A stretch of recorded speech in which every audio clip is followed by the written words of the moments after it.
smaller government? Do you want the printing of money to end? Do you want an end to the bailouts? Can you handle personal liberty? 100%, ladies and gentlemen. Texas Congressman and the next President of the United States of America, Ron Paul.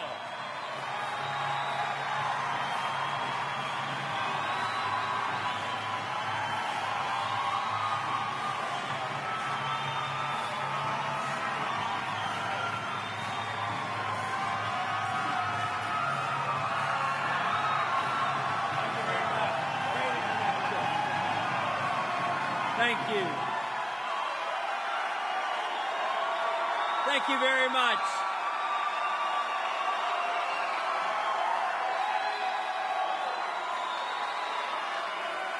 Thank you. Thank you very much. Thank you, thank you. Sounds to me like the cause of liberty is alive and well in Minnesota. Yay!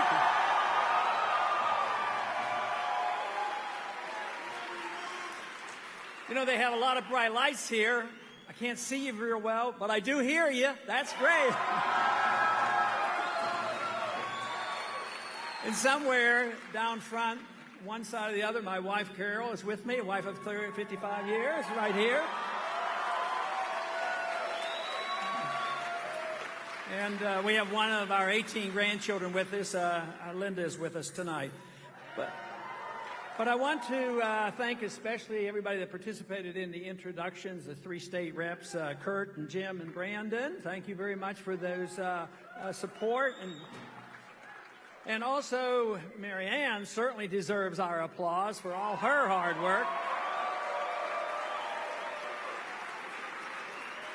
And Walter and the Tea Party movement deserves an applause as well. Thank you.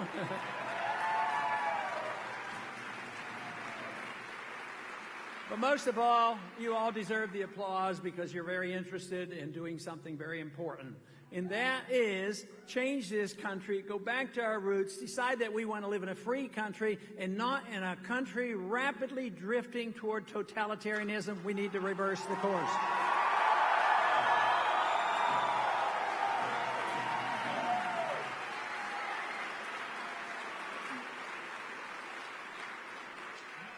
You know, the supporters, as well as myself, have been criticized. Have you ever noticed that every once in a while on TV? They might criticize it.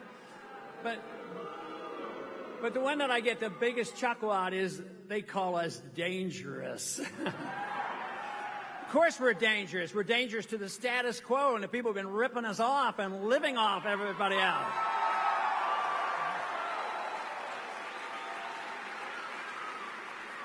We're dangerous to those who have the use of the monetary system first, the people who influence the Federal Reserve, the people in the military-industrial complex, the people who get all the contracts. They don't want to disrupt it, and when they have a crisis, they come begging and pleading to get bailed out. When the good times are flowing, they expect to reap all the profits.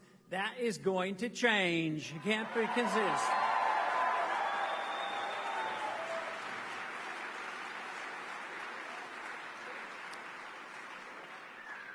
If we had to summarize it into one word on what we must do and what is the important issue, to me, the important issue is liberty. If we look at all our political action, the political action should be to protect liberty. And we did a pretty good job on this for a while. But I would say in the last 100 years, things have been slipping. Now, I like to go after the president. I don't do it as much as some others because I see this as a big problem that's been lasting a long time. But if you're looking for things to criticize, it wouldn't be very hard to criticize the president. He wants to give you total socialized Obamacare, which we don't need and is way too expensive. But also the promises made by both parties over the years, whether it was the promises of a humble foreign policy in the year 2000 or the promises made by the current president, unfortunately, we continue to do the same thing, regardless of the election. They keep the same foreign policy, the same monetary policy, the same entitlement system, the same deficits. We need to clean house and say we want a renewal of the spirit of what's made this country great, and that means emphasizing your personal liberties.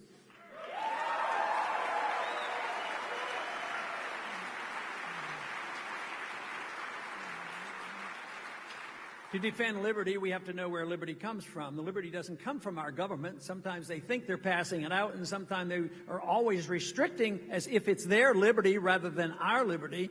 But liberty comes to us as the Declaration of Independent States. Our life and our liberty comes from our Creator, or in a very natural way. So it's to each and every one of us that we should own that liberty and own our lives, and we should not only have our life and our liberty, but we ought to be able to keep the fruits of our labor. That's what we need too.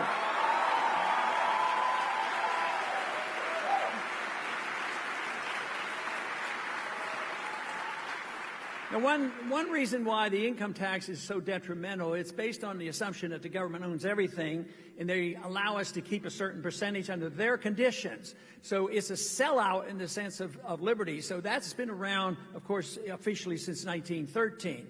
So when true liberty comes to this country, once again, government will be much smaller. We will not be the policemen of the world. We will not have the runaway entitlements.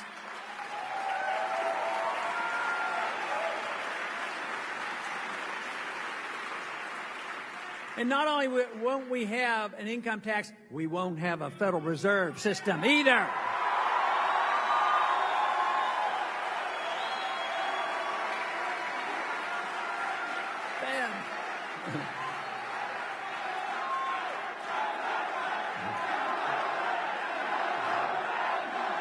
Amazing.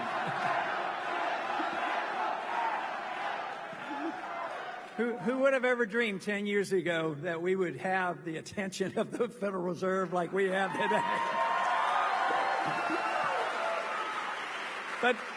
But it is important. Once you come to understand what the monetary system is all about and why inflation is bad and why a few people in secret can create money out of thin air, I mean, you've come to realize how important it is in relationship to the warfare welfare state. None of this would happen if you didn't have the Federal Reserve to monetize and buy the debt. How would this happen if members of Congress and others wanted to spend all this money and they didn't have to, they should pay for it through taxation if they're going to do it. But that's difficult. It's good to pass out good things and largesse. It's not, people finally get tired of the taxes. So they went and resorted to borrowing money too much. But then that pushed interest rates up, so they invented this thing of the Federal Reserve, because that you can hide the inflation, you can transfer the penalty from one group to another. But ultimately, this all catches up with us. But in the meantime, what it does, if we don't have to pay the bills up front, it allows governments to grow. And this is what has happened. In collaboration with the Federal Reserve and the politicians who got reelected by doing exactly what the people were asking for, well, just send us more stuff. But they did that for a while until we finally consumed all the wealth of the country. Real productivity has gone overseas. So the only thing left now is borrowing, but that pushes interest rates up. It would stop if they couldn't monetize the debt. Interest rates would go too high and the Congress would have to cut spending. But now they go to the Federal Reserve and they print the money. As long as that happens, government will grow. It will end because many a country has tried this in the past. It ends up badly. It ends up with the destruction of the currency.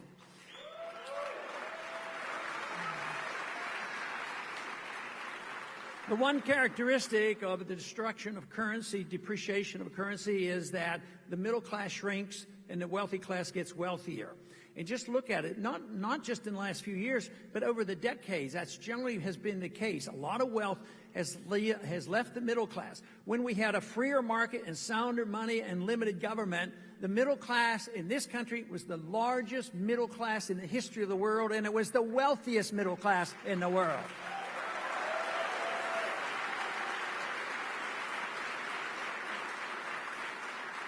I think we lost the moral high ground many years ago, probably a little bit before the Depression or from the progressive era. we lost the moral high ground because those who said that government will always take care of those people who are having problems. And if you're a humanitarian, you want to give free stuff out. You want to give free food, free medical care, free education, free houses, and everything will be okay. The trouble is, you can do that for a little while, but then it ends, and then the people are unhappy, and guess what? The very people who were supposed to be helped with these humanitarians who were intent to transfer the wealth around the world and think that wealth can come from spending and printing press money, when that it comes out, guess who suffers the most? The very people they were pretending to help, and that is what is so clear today, and this is what's happened in the last 4 years. The evidence is out on the table. The monetary system doesn't work. The foreign policy doesn't work, leads to endless wars. The economic system is deeply in debt now, and that is the reason that we have to restore the basic values of just common sense, sound money, private property, and also we have to address this foreign policy that has given us endless wars against enemies that we don't know who the enemies are. We don't know why we go to war. We don't declare the wars. We don't know when the wars are over because they're endless. We need the policy change. We need to end the wars, and we need to bring our troops home.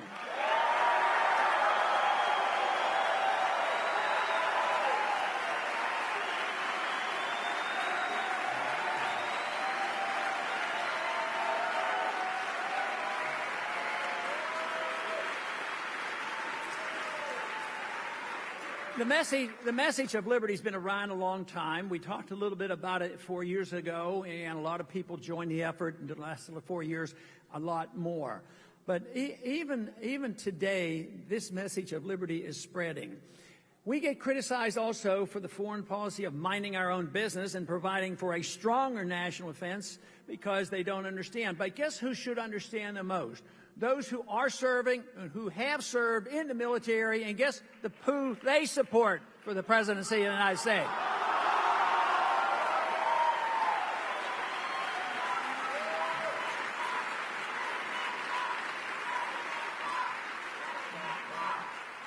Now, most people know that I've served in the military. I was in the military for 5 years.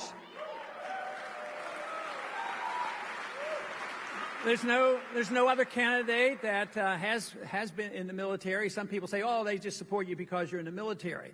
That's partial, but I don't think that's the whole thing. I think it's the foreign policy and the concern and the commitment that I would never send troops into a war that is not declared, know exactly who the enemy is, fight it, win it, and get it over with and come home.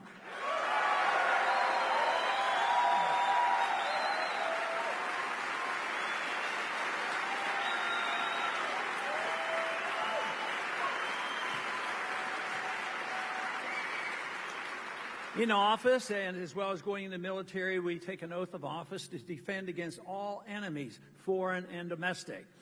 I can reassure you that the foreign enemies are not a threat to us. There's nobody on the verge of invading us, believe me. We have more weaponry, and we spend more on our military than everybody else put together. So this whole idea that we're on the verge of being attacked, this was true when I was in the military in the 60s. The Soviets were a power. Of course, they bankrupted themselves, and their empire ended. But we have to realize that we don't have this fear. We don't have to keep spending more and more and more. Matter of fact, the more we spend, the more we send our troops overseas, the more bases we have, the more drone missiles we use to kill people, the less safe we are. We're not safer by running that foreign policy.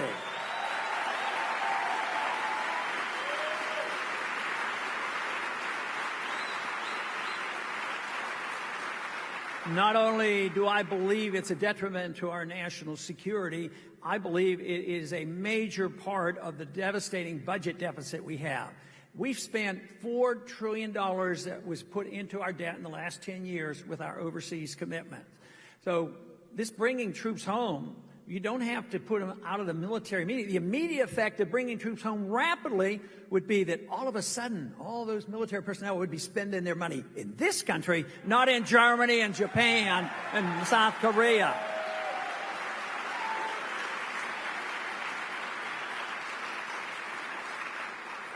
under conditions of war, whether it's a war overseas or a war against the American people in a war that they call the war on drugs, I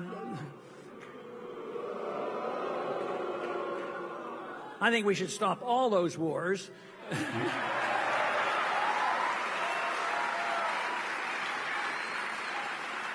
It's actually a war on our civil liberties, and we have seen this systematically, especially since 9/11. 9/11 was a serious matter. I voted to whatever we can to go after those individuals responsible. I was discouraged rather rapidly after 9/11 because they used it as an excuse to do something they had been planning on doing for 6 years. And my first speech against the Iraqi war was in 1998 because it was clearly evident to me that they were going to do that.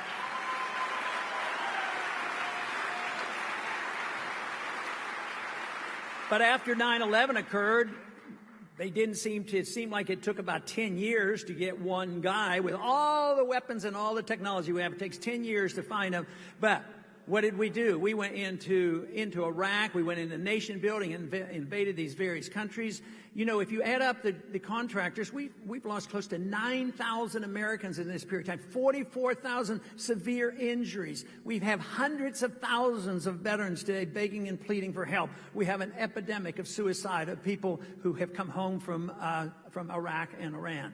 So it is very, very high cost, and obviously it would be much better if we had not gotten involved. But in the other area, at home, the real enemy right now, in my estimation, because I do believe we have a powerful, efficient military, so I don't believe we have to worry about it. But I do believe in the second half of our oath of office that we have to defend against all enemies, foreign and domestic.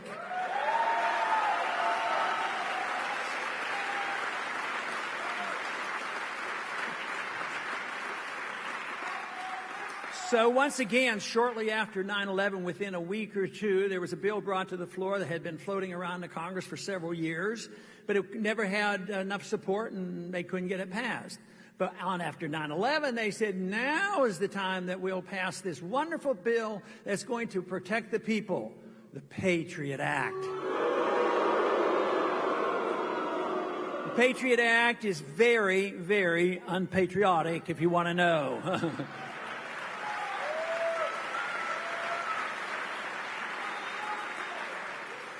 So that bill was passed rather rapidly. One member to Congress told me he had to vote for it. He says, I didn't have time to read it, but it was called the Patriot Act. And how could I go home and explain it if I voted for it? I tried to explain to him that was his job. He was supposed to go home and explain why he voted the right way. So,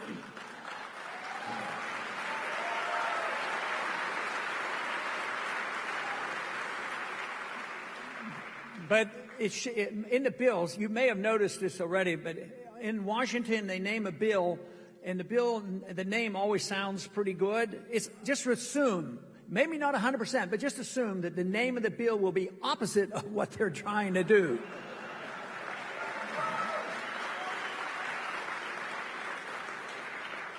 But if they had called that repeal the Fourth Amendment Act, maybe it wouldn't have passed so easily.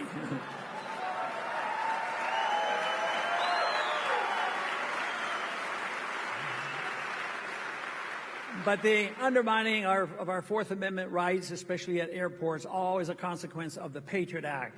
As far as I'm concerned, private property and individuals should be protected, but they should be protected by the property owners and not by the TSA.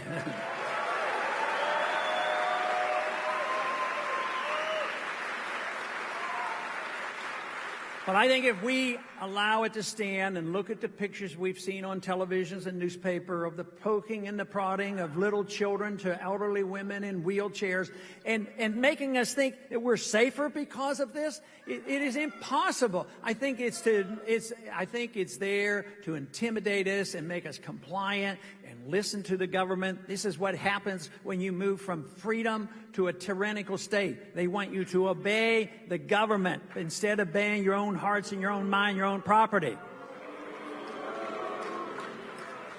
But the Patriot Act certainly was a big problem for us, but it's still ongoing. You may have heard that the National Defense Authorization Act was passed. And I'm very impressed that you know what I'm talking about. Because I'm convinced you didn't hear it on evening news, so you must be getting your news someplace else. But this is a very, very piece of legislation. It passed in the Senate and the House. The President gave us a Happy New Year by signing it on New Year's Day. But the real wicked part of this, it changed our history in many ways, because civil laws should always be enforced by civil police and local police.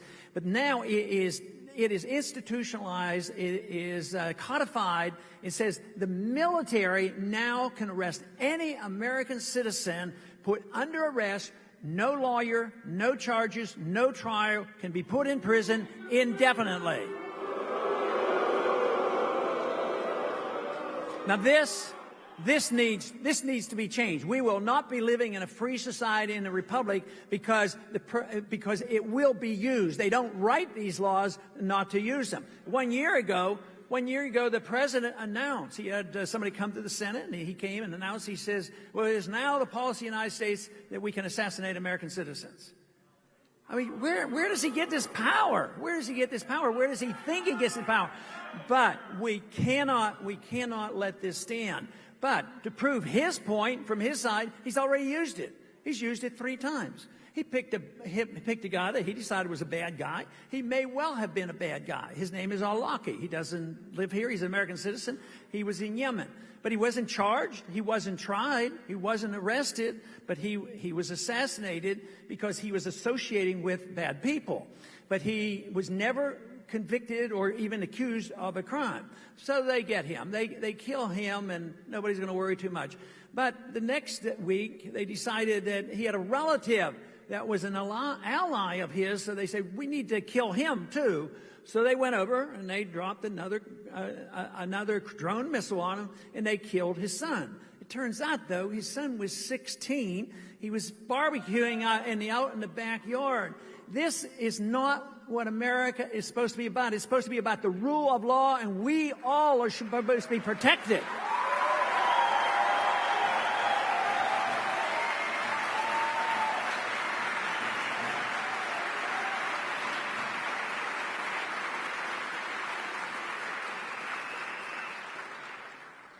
Our economy is not going to be revived until we come to our senses. We got into a mess because we spent too much, we had too much debt, we borrowed too much, then we printed too much, we regulated too much, and then we depended on the Federal Reserve. But when the crisis hit, it became obvious, and of course it was predicted by many that it would come. The bubble finally burst. And guess what the solution has been? Spend more, tax more, print more, and continue to do the same thing. And then they wonder why they're not getting good results. We have to decide whether we want to have a free market economy with sound money, a gold-backed currency, restrain the Federal Reserve, and restrain the Congress from spending money.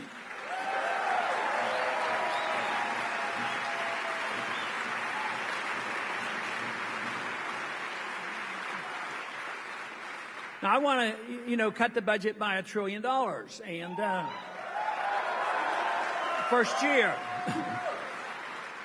Now, people get nervous and say, oh, if the government doesn't spend $1 trillion, won't that weaken the economy? No, it's going to help the economy, because to spend it, they either have to inflate, which hurts us all, or they have to take it from the economy and spend it. And I've met a couple politicians, and I've met a few bureaucrats. They don't have any idea how best to spend your money. Only you know how to spend your money.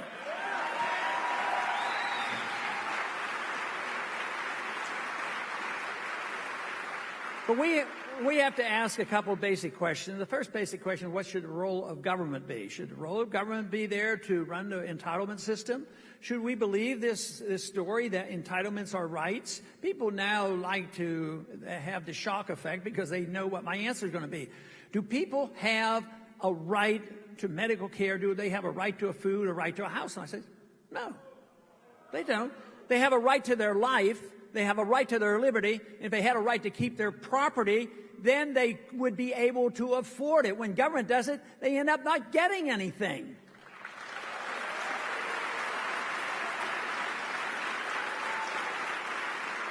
But the entitlement system has to be challenged. The foreign policy has to be challenged. The monetary policy has to be challenged.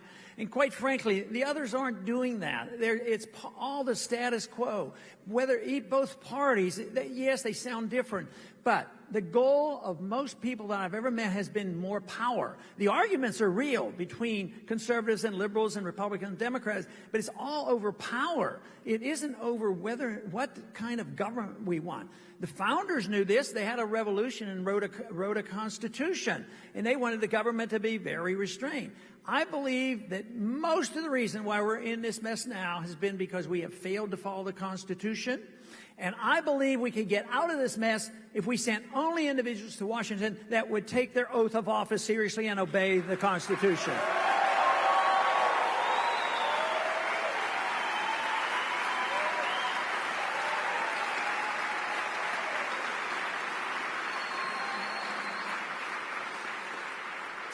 Samuel Adams was very clear, and other founders worried about whether or not we would keep our republic. And they warned us if we weren't careful, the republic would go into a dictatorship of the majority, which is called pure democracy.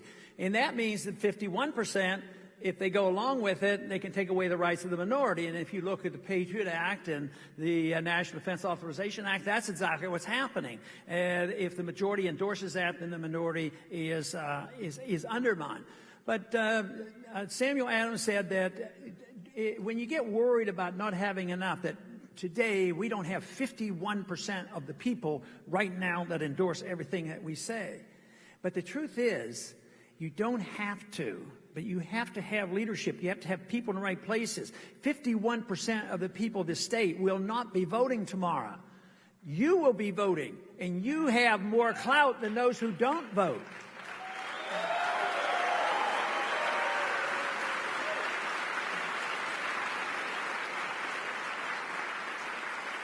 And he advised that it never requires a majority, it requires a minority that is fed up with it. They'd be irate and tireless and determined and believe in something, and their goal should be to continue to light brush fires of liberty in the hearts and minds of men. And I think that's what's happening in this country. These last 4 years especially, so different than it was when I first started in the 70s. All of a sudden, the young people are waking up, and those who dreamed about this and thought it was all dead are coming alive again.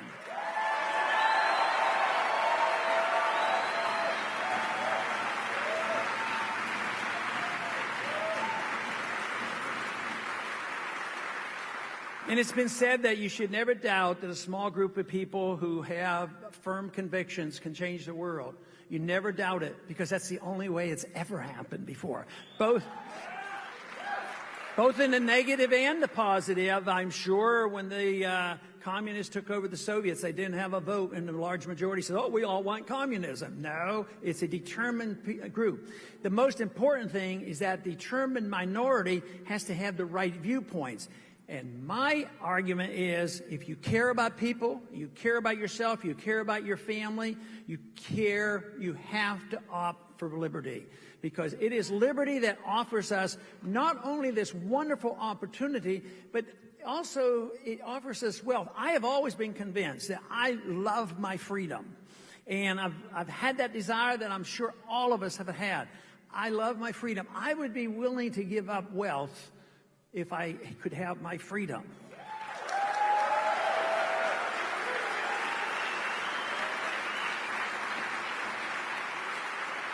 But the wonderful thing about it is we don't have to make a choice. The history shows that the freer a society, the wealthier the society. The larger the middle class, and the better the distribution. So we don't have to argue that case. The bigger the government, even when it's designed, the government and the welfare system is designed to help the poor, and actually the biggest beneficiaries are the rich. They get the money, and they get the bailouts, and they get the benefits of the inflationary system. So we should not lose this argument. For a while, when we were consuming wealth, it was more difficult because everybody was sort of getting stuff.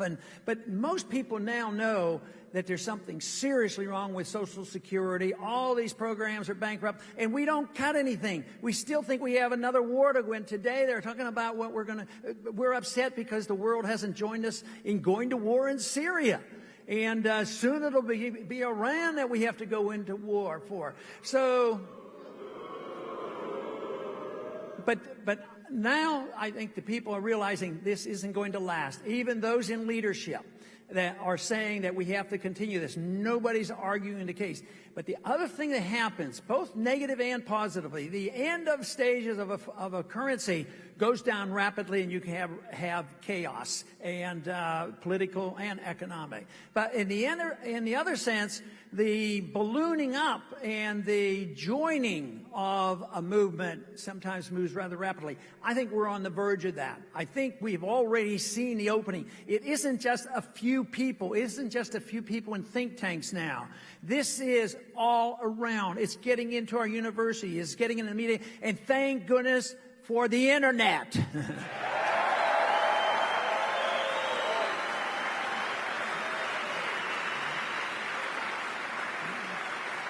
That is why, and talking about the internet is a good example of a success that so many of you participated in. The Stop Online Piracy Act was stopped because of you.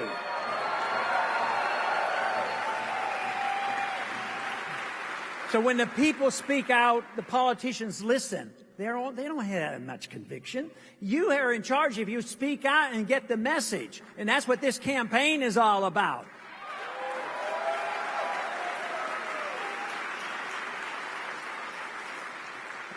But there's every reason to look at this optimistically because more people are discovering what's happening. The young people are coming alive, and those who have been waiting for this are willing to join. I had an interviewer the other day, and I complimented on him, which is rather rare. He said that, the young people come out to your functions, and there's a lot, and they get real excited. But he said in the last 6 months, he says, I've noticed that there are more than just the young people coming out. And I said, yes, that's because we're all thinking very young these days.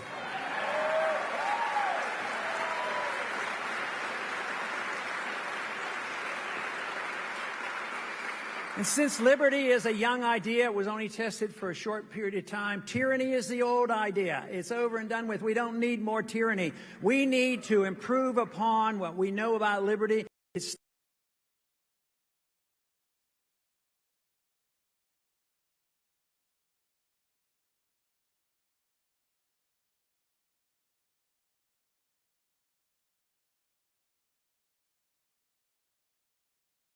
Thank you very much.